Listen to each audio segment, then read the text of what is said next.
띠띠 빵빵 띠띠 빵빵 띠띠 빵빵 띠띠 빵빵.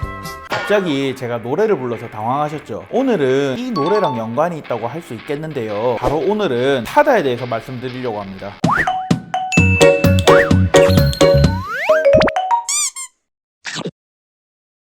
여러분, 타다가 뭔지 아십니까? 길에 지나가다가 차문에 타다 라고 써있는 흰색 큰 차들을 본 적이 있으실 겁니다. 타다는 콜택시랑 비슷하게 이용자들이 앱에서 여기부터 여기까지 갈 거다 라고 목적지를 찍어서 호출을 하면 그 목적지에 맞게 타다 차량과 기사님들이 매칭이 되고, 그 매칭이 된 기사님들께서 목적지로 이용자들을 데려다 주신 다음에 이용자로부터 돈을 받는 그런 서비스입니다. 여기서 문제! 그러면 이 타다는 콜택시일까요? 요즘 많이들 하호호가 붙어있는 번호판들을 많이 보실 수 있을 텐데요, 우리나라에서 영업용 택시를 운영하기 위해서는 아바사자를 반드시 번호판에 붙여야 됩니다. 그런데 현재 운행되는 타다 차량들을 보면 번호판에 하호호가 붙어 있습니다. 뭐야? 그럼 택시 아니네? 맞습니다. 우리나라에 하허호가 붙은 차량들은 전부 다 렌트카입니다. 그러면 번호판이 아바사자가 아니고 하허호니까 타다는 택시가 아니네요. 그런데 이리 보고 저리 봐도 택시 같은데 이거 법적으로 문제 없을까요? 타다, 택시 관련해서 규정하고 있는 법은 여객자동차 운수사업법입니다. 이름이 길고 복잡하죠. 그러니까 간단하게 현행법이라고 하겠습니다. 쉽고 짧게 요약하면 현행법상 택시를 운영하기 위해서는 택시 면허라는 것이 있어야 됩니다. 그런데 택시 면허라는 게 한 개당 수천만 원 이상이 들어간다고 해요. 어마어마하죠? 그런데 타다는 처음부터 택시 회사를 운영할 생각이 없었기 때문에 이 택시 면허를 안 샀단 말이에요. 그러면 이 타다는 어떻게 운영을 했을까요? 제가 아까 타다 번호판들은 하호호라고 했죠. 그게 핵심입니다. 타다는 말이죠, 회사가 소유하고 있는 차량을 이용자들한테 렌트해주는 형식으로 운영을 했습니다. 그리고 렌트를 해준과 동시에 기사까지 딱 딸려 보내주는 거죠. 그러니까 타다는 법적으로는 렌트카 업체고, 렌트카 업체로서 필요한 허가나 등록 같은 절차를 밟습니다. 여기서 다시 아까 말씀드린 현행법에 따르면 렌트카 업자가 고객들한테 운전자를 연결해주는 것은 불법이라고 합니다. 그런데 예외적으로 11인승 이상, 15인승 이하 차량에 대해서는 렌트업자가 고객들한테 운전자를 연결해줘도 합법이라고 규정하고 있습니다. 자, 이쯤 되면 이거 뭔 소리야 하시는 분들이 계실 건데요, 복잡하고 어려워하실 것 같아서 정리 한번 할게요. 타다 서비스의 현행법상 해석. 첫째, 타다는 렌트카 업자고 렌트해준 차에 기사를 붙여준다. 둘째, 현행법상 원칙적으로 렌트카 업자는 기사를 붙이는 것이 금지되어 있지만 11인승 이상, 15인승 이하 차량에 대해서는 기사를 붙여줄 수 있다고 규정하고 있다. 셋째, 그래서 타다 차량들은 딱 큰 차량들이다.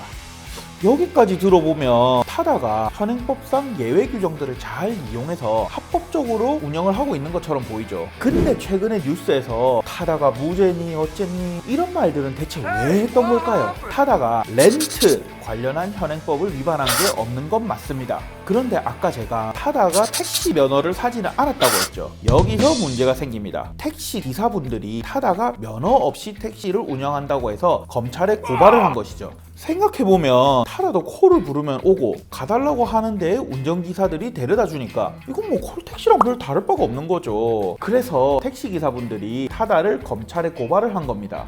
아니, 그 타다놈들 말이야, 그 보면 콜택시랑 똑같잖아. 콜택시도 엄연한 택시인데 그놈들은 뭔데 택시 면허도 없이 그렇게 장사를 하냐고. 비싼 돈 주고 택시 면허 사서 운전하는 우린 다 바보가. 택시 장사를 하려면 정당하게 택시 면허를 사서 해야 될 거 아이가. 우리 택시들은 다 죽으란 거가. 이렇게 고발장을 받은 검찰은 수사를 시작을 합니다.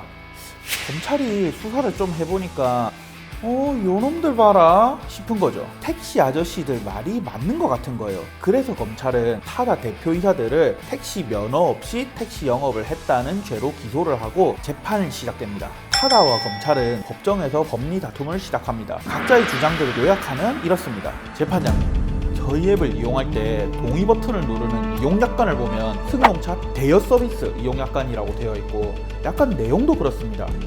이용자분들이 그 약관에 동의를 하고 예약을 해서 운전기사를 포함한 차량이 나가는 건데, 이건 운전기사가 있는 렌트카 계약입니다. 우리는 택시가 아니고 합법적인 렌트입니다. 그러니까 저희한테는 죄가 없습니다. 재판장님, 타다의 서비스 모양을 보시면 콜택시 영업과 완벽하게 일치합니다. 그리고 이용자들은 당연히 콜택시를 탔다고 생각하지 현실적으로 누가 그걸 렌트카라고 생각하겠습니까? 이건 렌트카가 아니라 택시고 택시 면허도 없이 택시 영업을 했으니 당연히 유죄고 형사처벌을 해야 합니다.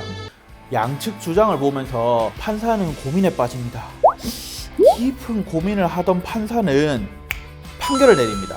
과연 누구의 손을 들어줬을까요?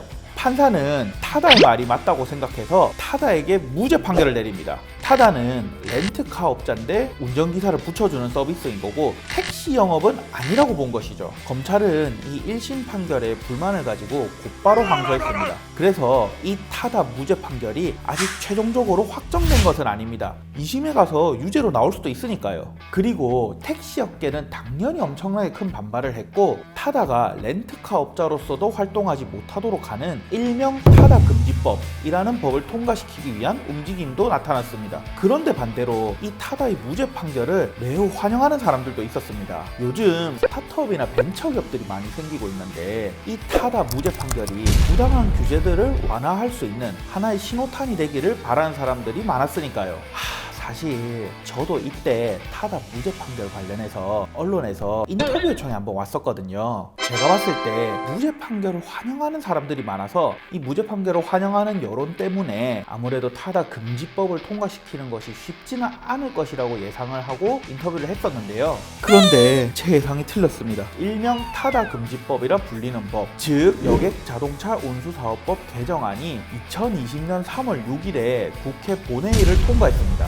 그 내용을 보면 11인승 이상 15인승 이하의 차량에 운전자를 붙일 수 있는 것은 관광 목적이어야 하고 6시간 이상 빌려야 하며 반납과 대여는 공항과 항구에서만 가능하도록 규정하고 있습니다. 그러니까 지금 타다처럼 시내에서 돌아다닐 수는 없게 된 거죠. 지금은 유예기간이라서 아직 시내에서 타다 차량들을 볼 수 있는데 특별한 일이었으면 향후 1, 2년 내에 타다와 같이 영업을 하는 것은 불법이 됩니다. 개정되는 법에서는 정부의 허가를 받아서 지금과 같은 타다의 영업을 할 수 있다고 규정은 하는데 정부가 규모를 제한해서 허가를 할 수도 있고 기여금을 내라고 할 수도 있기 때문에 사실상 지금과 같이 자유로운 타다 영업은 매우 어려워진다고 봐야 되는 거죠.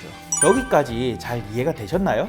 참 봐도 어려운 게 법인 것 같습니다. 그래서 타다 사건 총정리 타임을 가져보겠습니다. 곤변의 총정리 타임. 타다 사건 총정리. 첫째, 타다 서비스가 불법 콜택시인지 합법적인 렌트카 플러스 운전기사인지를 두고 형사재판이 열렸다. 둘째, 법원은 타다를 합법적인 렌트카 플러스 운전기사 서비스라고 보고 무죄 판결을 내렸다. 셋째, 타다와 스타트업 업계는 축제 분위기였는데 무죄 판결이 내려지고 2, 3주 뒤에 곧바로 타다 금지법이 국회를 통과했다. 넷째, 타다 금지법은 렌트카 플러스 운전기사 형태의 서비스에 너무 많은 제약을 걸어놔서 사실상 타다 서비스를 운영하는 것은 거의 불가능하다. 타다는 무죄 판결이 나올 때까지만 해도 으쌰으쌰 하면서 열심히 영업을 했습니다. 그런데 타다는 무죄 판결이 나오고 2, 3주 뒤에 타다 금지법이 국회를 통과하면서 운전기사 신규 채용도 더 이상 하고 있지 않고 사실상 회사 문을 닫는 절차를 진행 중입니다. 이 타다 사건으로 인해서 뭔가 새로운 것을 하려는 스타트업들이 좀 위축되는 분위기가 있는 것도 사실입니다. 그래도 저는 언제나 스타트업 분들을 응원하고 스타트업을 위한 법률 자문은 언제든 저를 찾아주세요. 이상 곤변이었습니다.